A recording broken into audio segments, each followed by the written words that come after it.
Can you just count to 10? 10. 1, 2, 3, 4, 5. Ooh. Okay, now count to 10. 1, 2, 3, 4, 5, 6, 7, 8, 9, 10. Okay. You can tell I'm from the South. How can I tell? The way I talk. I think you talk just fine. Okay. Well, tell me your full name, and then you start where you want to start, okay? My name is Vern Farmer, and I don't know. And I wrote a letter to the president. And then in 2 weeks, Jack Dyer was from the labor board, and he came in. And he met with us and the union men. I don't remember their names. And they came, and we had meetings. Then a lot of people lost their job. I don't know why I didn't. You don't know why you didn't. Oh, I never did lose my job. But then we had election, and it was voted in. I think it was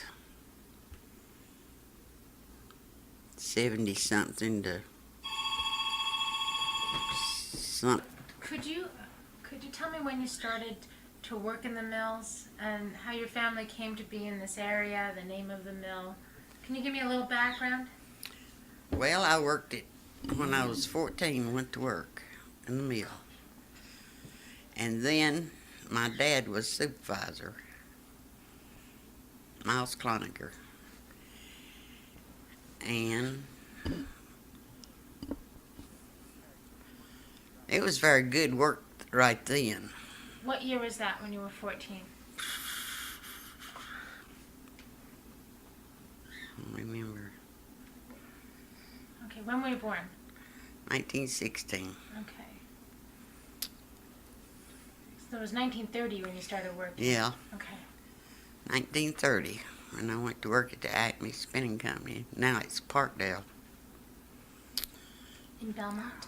in Belmont, yeah. And I worked there until I got married. And got married in 34. Is that right? Yeah. And married Ernest Farmer. And we moved over to the Perfection. That's another mill. And we both worked there. And it was a mess. A big mess over there. What was a mess? The boss men thought they owned you, and the supervisor, superintendent, and you did what they told you to do or else. And they didn't talk nice. They was real mean. And then I wrote a letter to the president. And 2 weeks later, What did you tell him in this letter? Lord, I told him everything was going on in the mill. About the way the men talked to you and carried on. But I don't remember what all it was. It was 25 pages. You wrote a 25-page letter. And we thought we had results when Jack Dyer came. He was from the labor board, Which labor board? whatever, in Washington. Okay. Could you, before I want to go back just a little bit. What about the working conditions that were in the mill at that time? Well, it was pretty bad. Well, the mills were nasty. People dipped snuff and spit in the floor. It was really nasty. Now, you were working on an 8-hour day, right? Right. Could tell me a little bit about how the NRA was worked and how the NRA was dealt with in your mill? Well, there wasn't welcome at all. And there was a lot of people for the union. And then we voted for the union, and we won. Now this is, Can you help me to?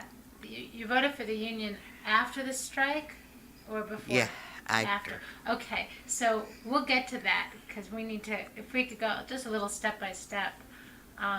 So you wrote this letter to the president. Did anyone else help you write it, or did they? No, What made they you? all of them was wanting to write to him, and they didn't know what to say. So I just sit down one night and wrote. Did you have a group? Who was this group of people that were saying let's write? Who are these folks? One was Mrs. Connor. She's dead. And the Tuckers. And wait a minute. The Farmers. And, well, I can't remember. The Joneses, and I don't remember all of them. It's been such a long time. Now, did you form some sort of a group of people that were angry or frustrated? But who was this coalition of people? Was the majority of them that worked in the mill. And we'd have meetings at my house. And then we had them at other people's houses. And the union was there, the men, to tell us, what it was all about. So this is after you wrote the letter, you started having these meetings? Yes. So 2 weeks after you wrote the letter, Jack Dyer came? Yeah, right. What was Jack Dyer like? Well, he seemed all right, at first. And then they must have bought him off because after we voted it in, then he sold us out.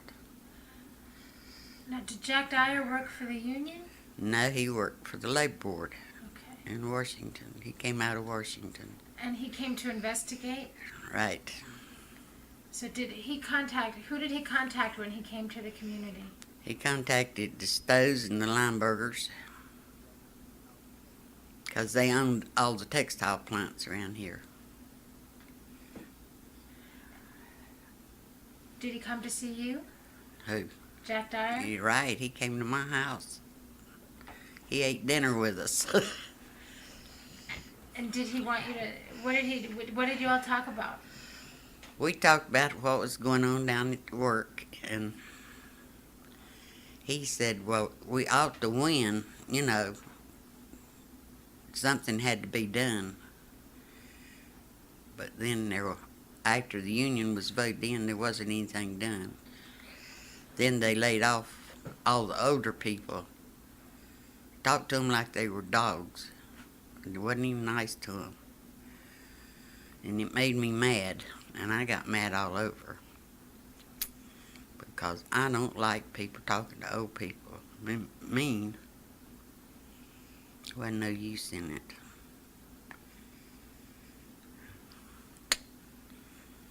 Then let's see. Okay. Well,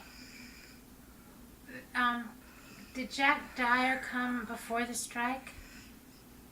Way before the strike? Are you talking about the first strike? Okay. No, I'm talking about 1934. 1934. Now, Oh, that was before Jack Dyer came. Oh. Okay. Yes, he came after the strike. He did. Okay. All right. So, when did the union came before the strike? Mm-hmm. Okay. Now, you were part of that too. Right. Okay. Could you tell me as much as you could remember about, when the union first came to Mount Holly, to Belmont. your mill? Yeah. I don't remember. Why it came, and how did you get you get involved? What happened? Well, I wanted everything to be better. And I was a kid then. Wasn't very old, but I was right in there in the middle of it. And we'd walk from one mill to the other and close them down. We was getting maybe 2 or 3 days a week work. That wasn't anything. Because they didn't make any money back then. Because the first time I drew a check was $4.40. for 55 hours. And that was bad. Now, that was when you were working 55 hours. And what was your job in the mill? I was a spinner, and that's bad business. No, you were working when they went from the 55 hours to 40 hours, right? Right. Could you Well, talk see, about that? the reason I was working 55 hours, we worked from 6 in the morning till 12 noon, went home and ate dinner, came back, started up at 1 and worked till 6. So, and then that went out. Then all the mills started up like they're supposed to on 8 hours. How did that feel? Felt good to work 8 hours and get to go home. And you got a pay raise, Yes. right?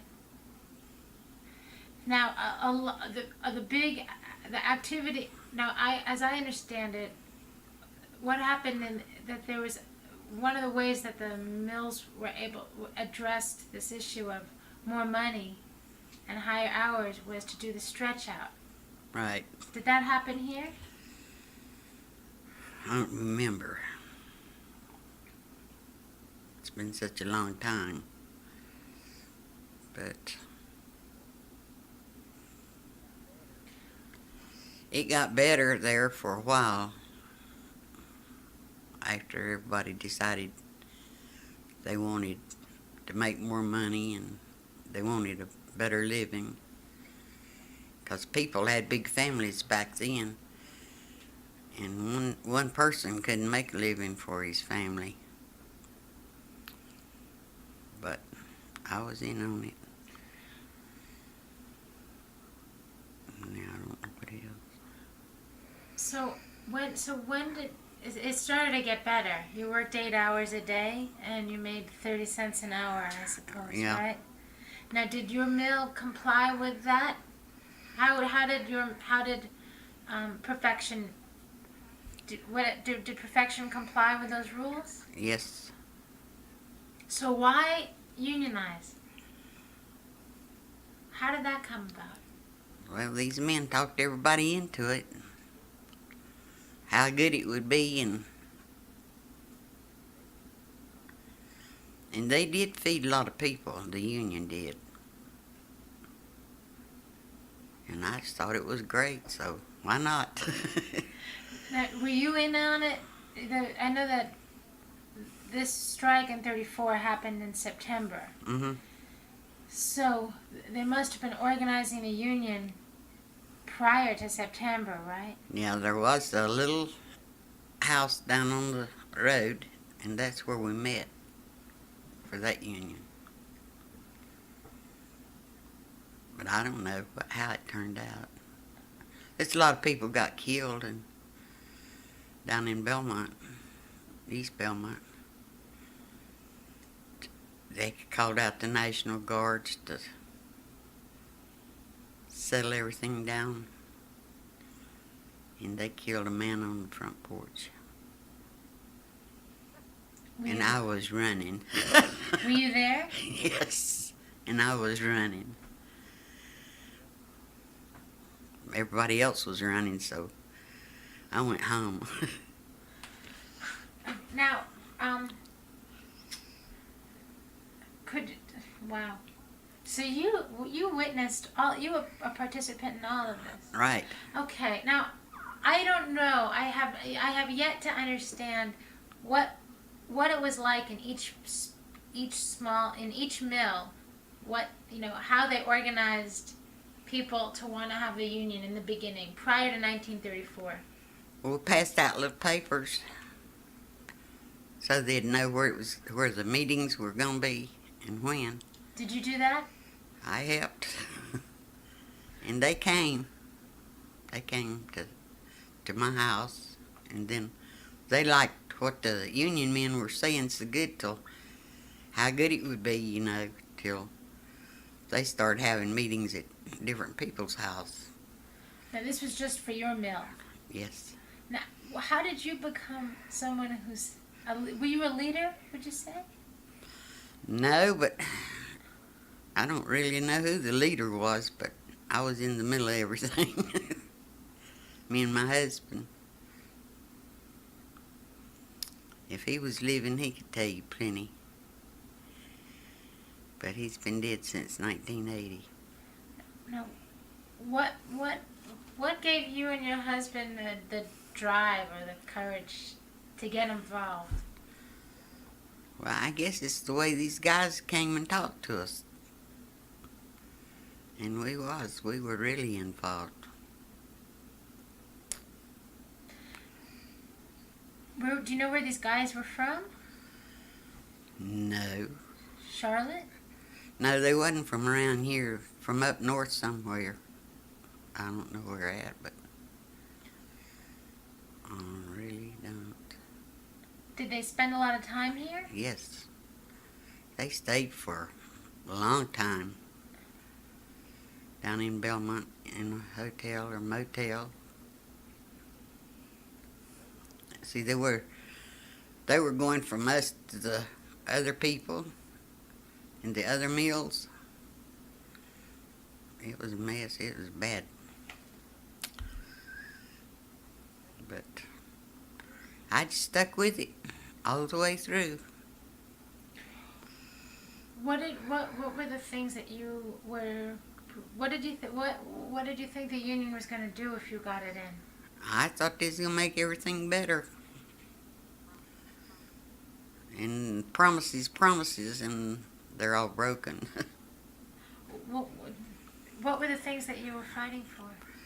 Fighting for more money, one thing, and better help the overseers and boss men to make them be better and nicer. That was the main thing that I was after. But it didn't happen. I don't think they're as bad now as they were, because they're younger people that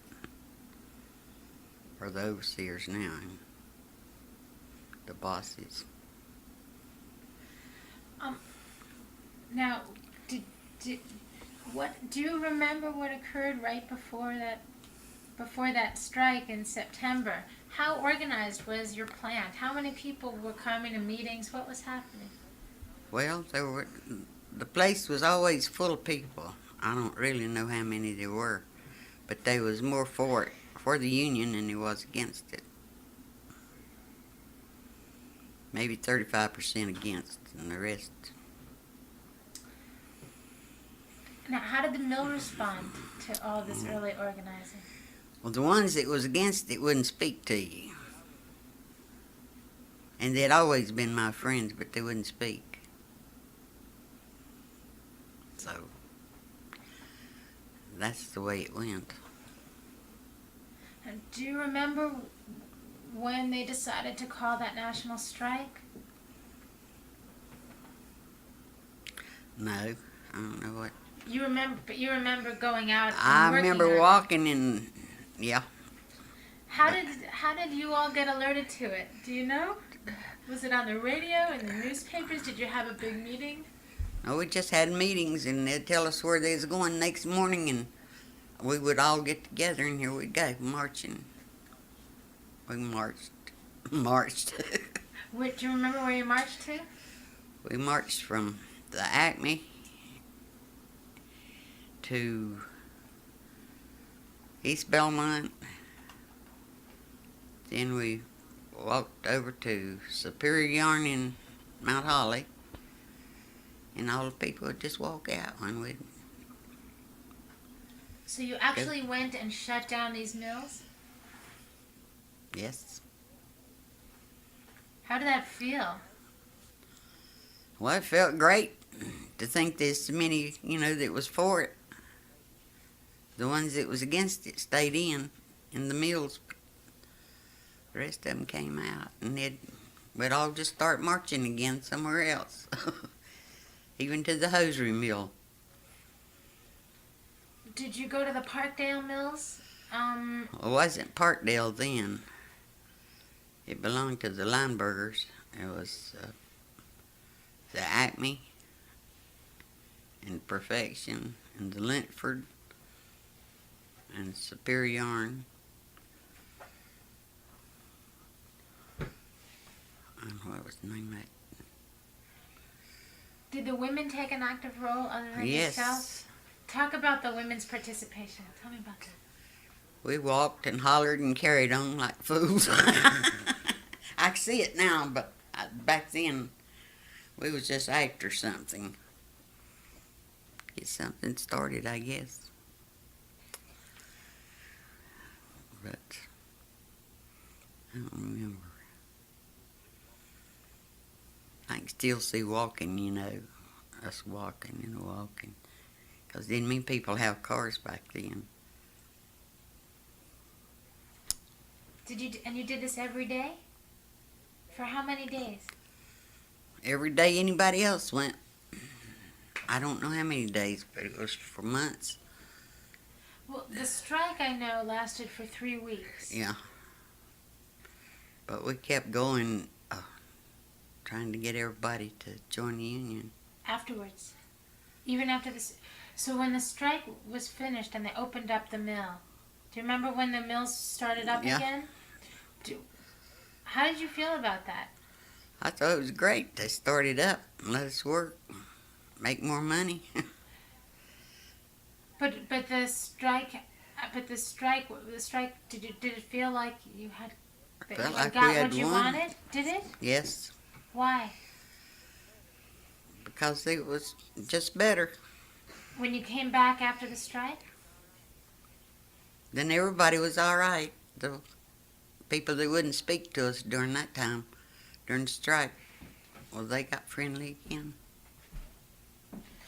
Now in some places, I've heard that after the strike, some people couldn't get their jobs back.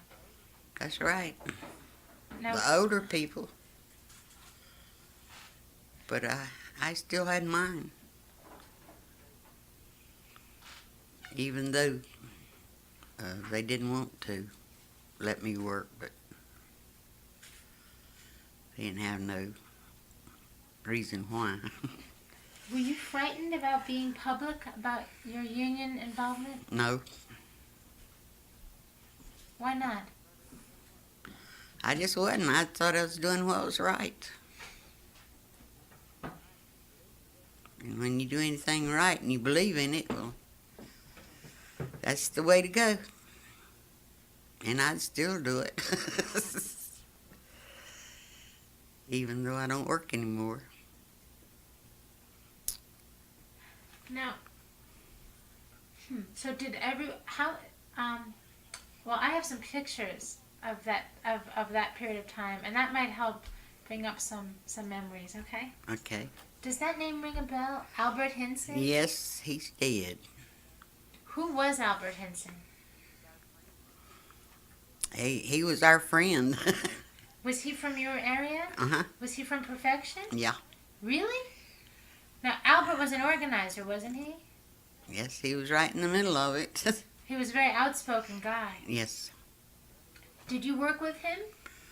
Well, he worked in one department, and I worked in the other. And in terms of working on getting the union in, did you Yes. work together? Right. And my brother-in-law did too. Is your brother-in-law alive? Yeah, he runs this service station over here at North Belmont. Okay. Now, and he was friends with Albert. Yeah, I guess he was. So we have some old movies that show Albert Henson talking. Yeah, I'd like to see it. I'll show them to you. Was Albert a major leader during the strike? I'm sure he was. But, you know, so long ago and you hadn't thought about it in years till. Right. So I might help bring back some memories, huh? Wish I could remember all that mess. But I don't.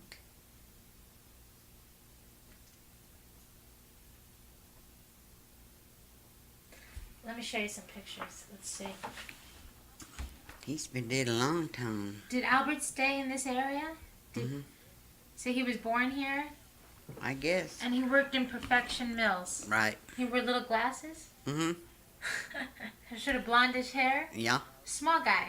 small, broad and small, short. Now, did he have does he have relatives that live around here anymore?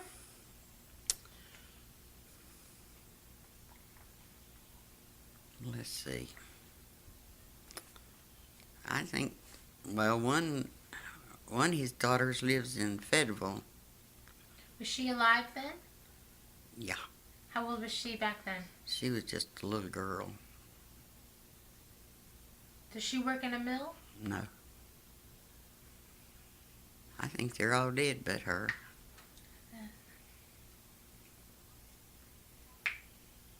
Did Albert keep his job, or did he leave the mill after the They strike? fired him. They fired Albert? Did he ever work in the mill again? Not that I know of. But he stayed in town? Did your brother keep in touch with, did your brother-in-law keep in touch with him? I don't know. So Albert was fired right Yeah. afterwards? He never came back to work after the strike? Would you say you were as outspoken as Albert was? Yes.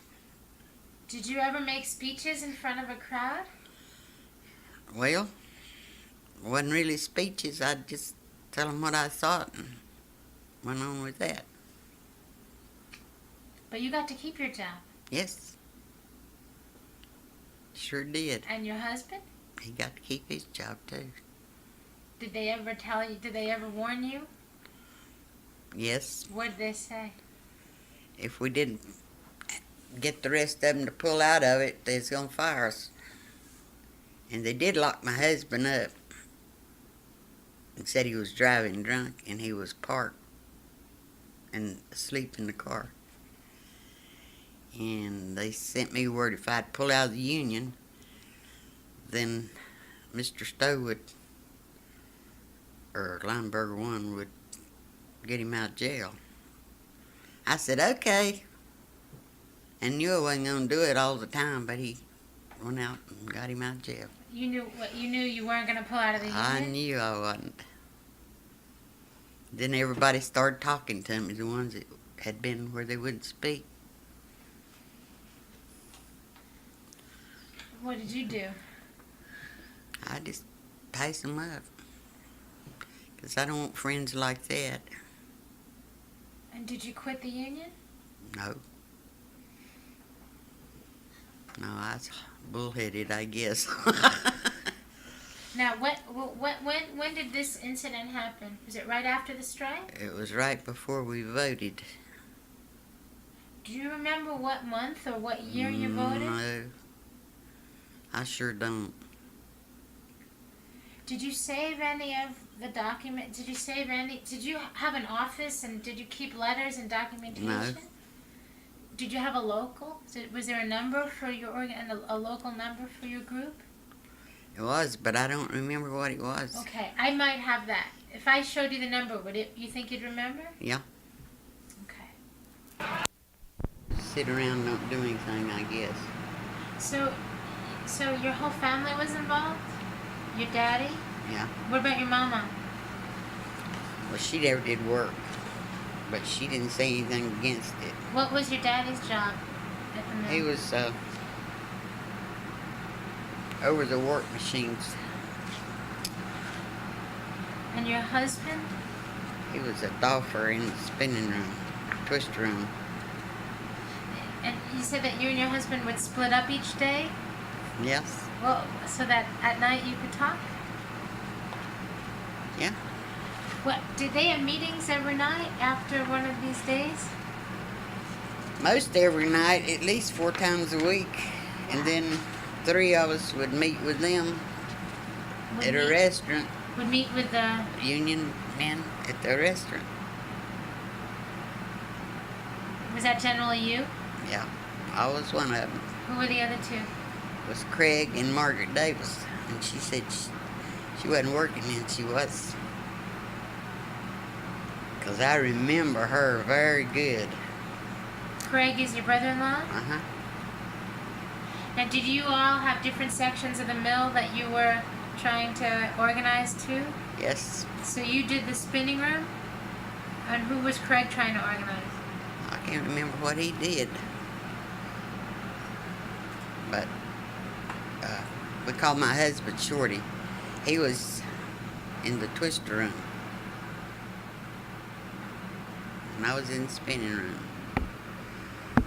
And I don't remember what Craig did.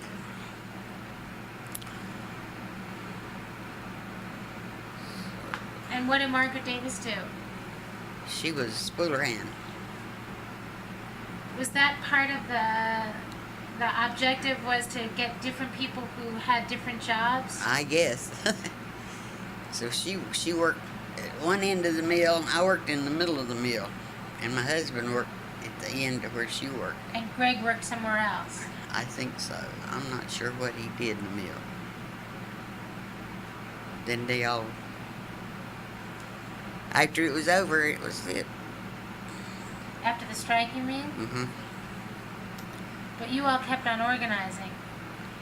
But did those men leave, and it was just up to you afterwards? Yeah.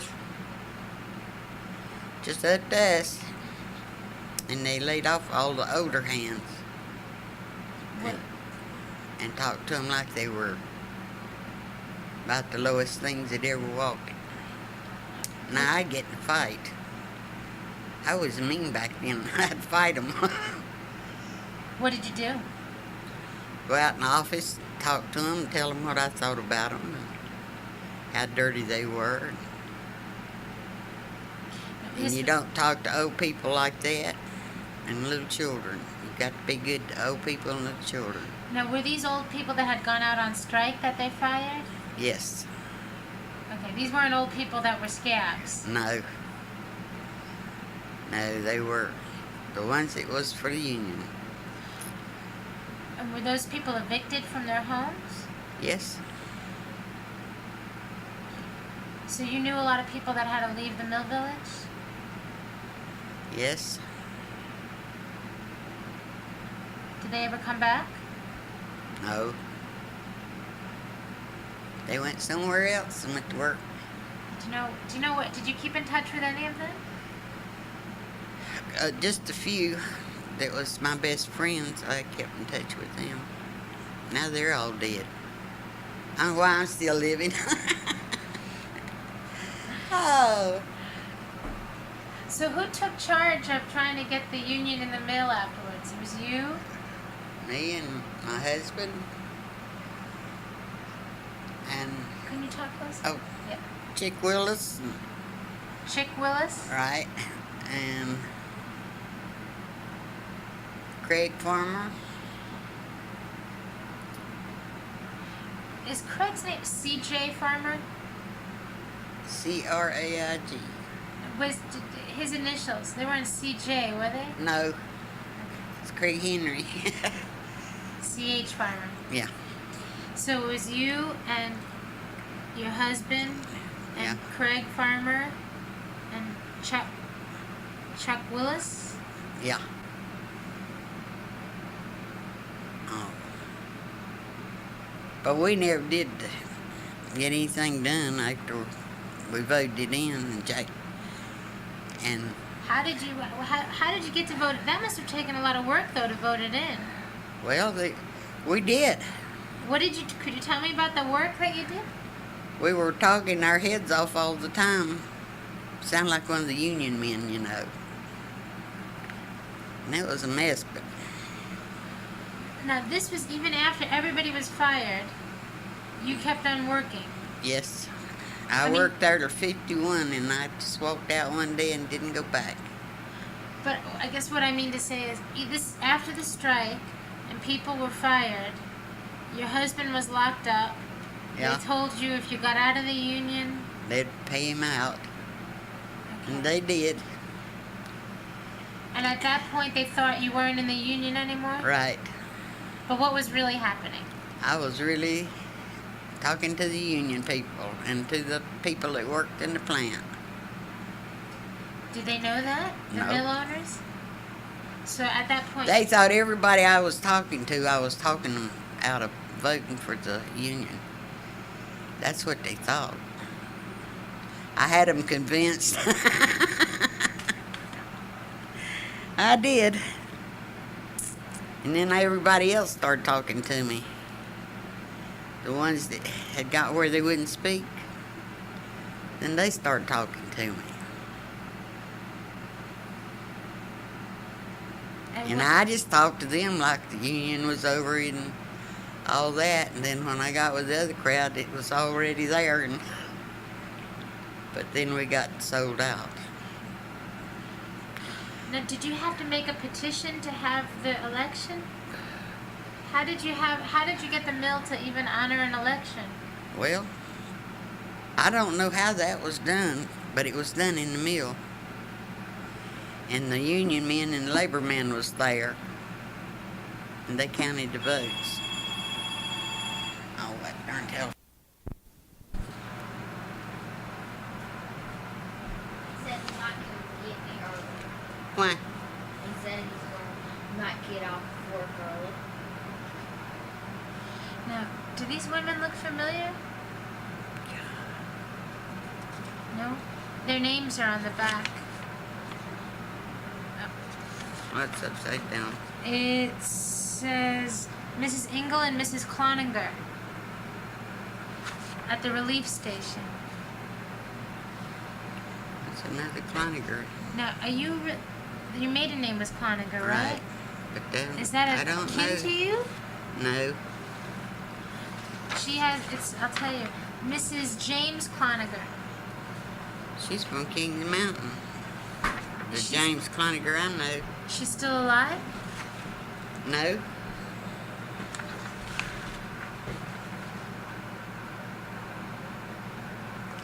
Did, was there a relief station here in Belmont where they handed out food? Yeah. Who ran that? The union men. They came in with food and then they'd hand Yeah. the food out? Uh-huh. Did you ever get any food in there during that period of time? No, I didn't need to. Do any of these folks look familiar?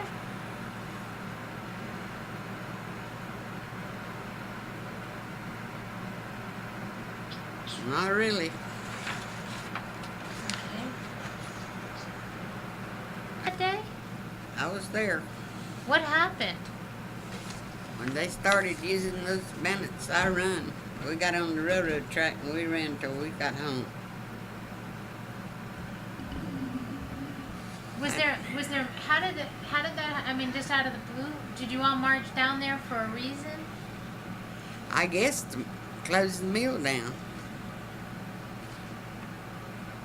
That's the same house. Yeah.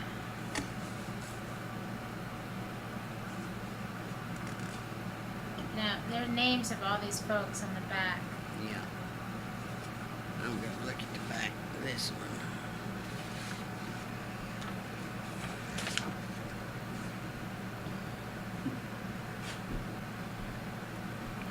Affect everything that was going on. Well, everybody started running when they started using those bandits on them. And I didn't go back no more. I stayed home. You stopped going on those marches. Yes. But did that frighten people to the point where they stopped being as active as they had been? Yes. But you kept on having meetings at home and that kind of thing. Yep. So after this election, you won. You were telling me when Yes, the phone we rang. won.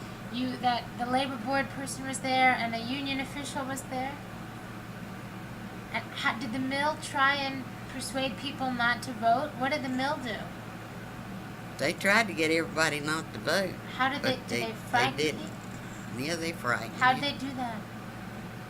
By the way they was talking, and people had to work then because there wasn't much money. Work for nothing and then be talked to terrible. But that's the way it went. So after you won, was there a big celebration? Oh, yes. We had a picnic and hollered and carried on. I look at it now and it's just like a bunch of these colored people that get out and do all this meanness. But it makes me kind of ashamed. Ashamed of yourself? Yeah. Why? Well, you can look back and see us walking. And that wasn't no good. But did help the people that's working in the plants now. It did. Yes. How? I guess they're afraid they'd vote for the union again, and I think they're trying to get it back in now. So how does it help the people now what you did back then? Or what we did back then, because we showed them we wasn't afraid.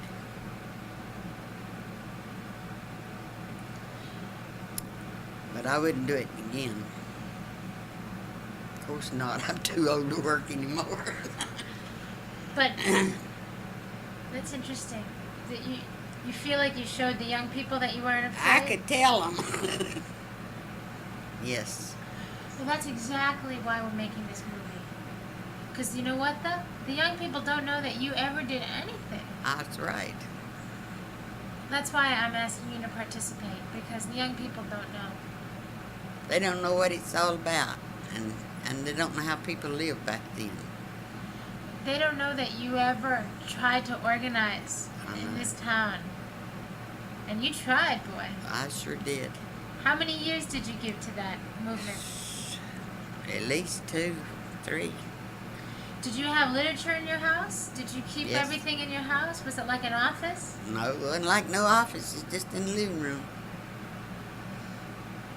'Cause- Flyers? Yeah. Everything the union brought, I had some of it. Did you hang it up on the wall? No. Did you save anything? No. So what happened after the election? Everybody went to work, and we was all happy. And you waited for a contract? And we waited for a contract, which never came. Did you fight for the contract? Yes, and it didn't do it good. Because they said that Mr. Dyer had sold us out. They paid him off. And that wasn't right to be a labor man. And I haven't seen him anymore or heard from him. Who told you that they paid him off? The men that own the mills. Because we had talks with them. We'd go to their office and have talks. Now they're all dead. Mr. Stowe shot himself.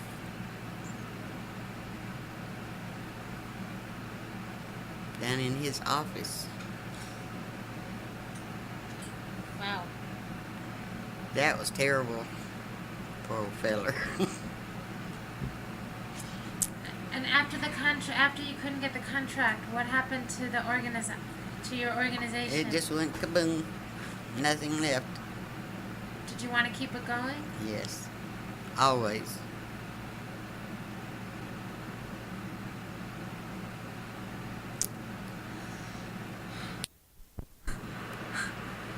How long did it took you one night to write this letter? Yes. I was so mad when I sit down to write it. I just kept on writing. Because I knew if anybody'd do anything, he would. Roosevelt. Right. Did you show the letter to anybody before you sent it off? No. I just went to work the next morning and told them. I wrote the letter. And I mailed it before I came to work. And all of them had been wanting to write one. They didn't have the guts to write it. But I did.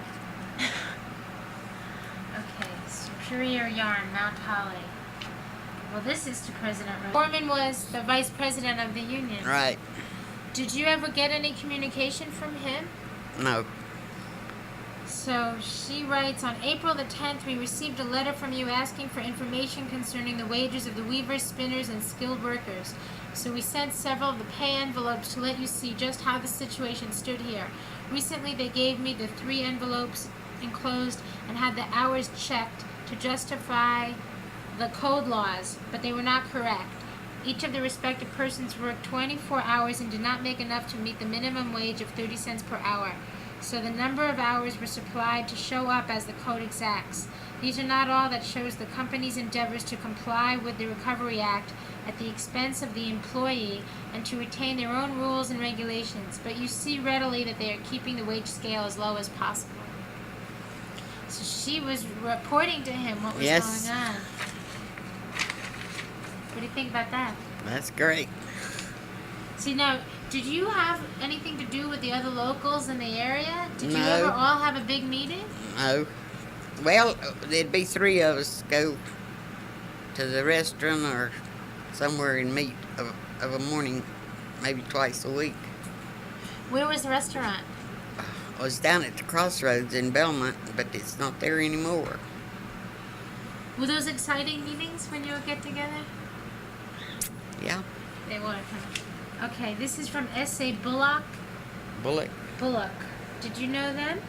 I knew the Bullocks.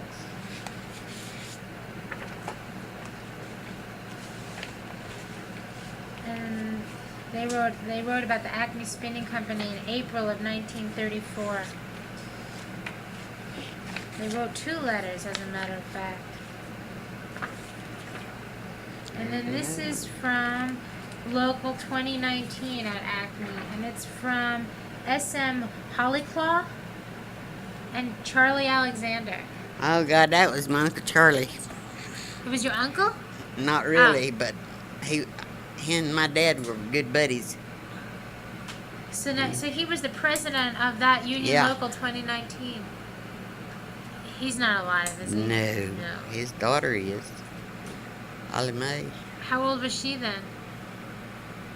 She was your age? She might be older than me, and she might be a couple years younger. I don't remember. Do you think she was active in this too?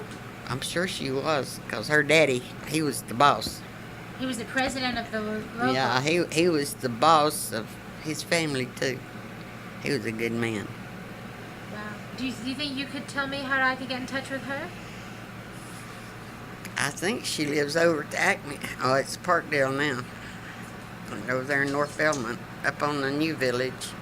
Well, they call it new, but